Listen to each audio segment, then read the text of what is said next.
Ikolo Nnewi, na ndo tie, na niru ke bi Ikolo Nnewi, Ikolo Mmou.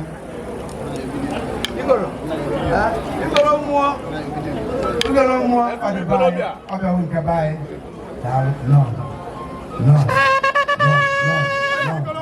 No.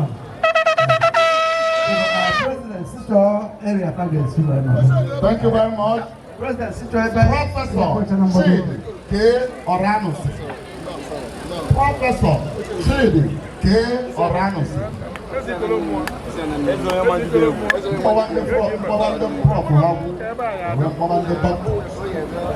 Prof, you're welcome.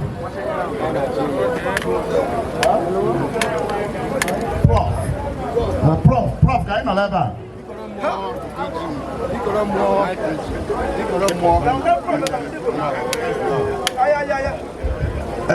MC, the prof.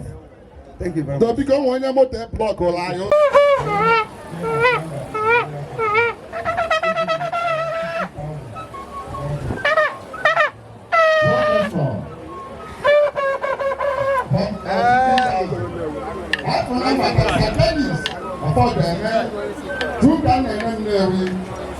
Group Chairman, OTC Group, Nigeria. Also, we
Emmanuel Chibo of Mata.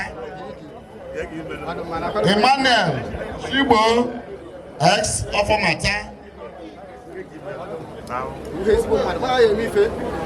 Emmanuel Chibo of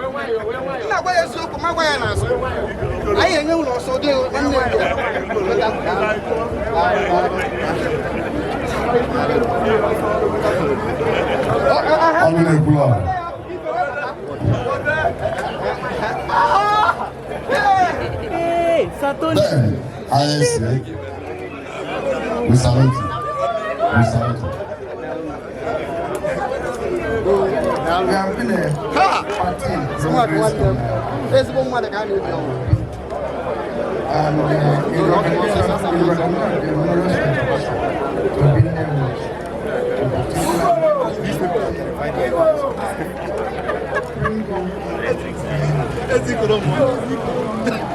Thank you very much. Because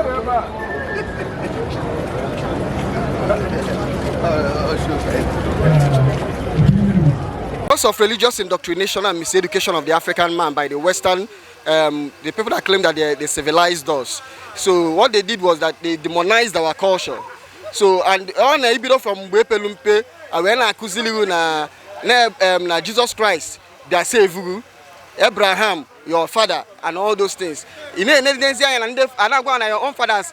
Ikolo twins, name all these ones. You feel bad about your own culture. I'm on in a hotter, but that's why I call it miseducation. Only hot and life for the survival of the fittest. You won't even blame the people who made those things because for them to conquer you, they need to conquer your mind.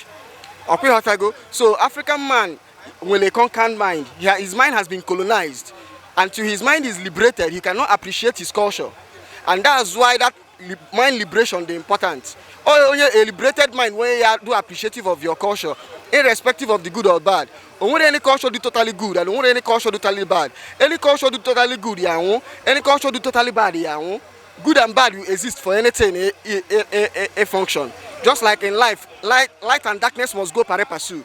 Any human being surely do long way so good. So any human being surely do long way bad. We will self-destruct easily. So if I were appetize in my in the money, you put the bad aspect of your culture. You hate your culture. Whereas same way several other good aspects of your culture. Ndosha will a lot of evil news in the middle, but they won't tell you about it. They only tell you the good side.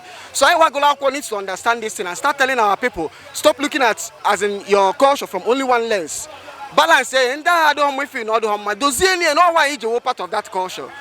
So that we must liberate the African man because for African man, stand in this world politics, in the geopolitics of nation.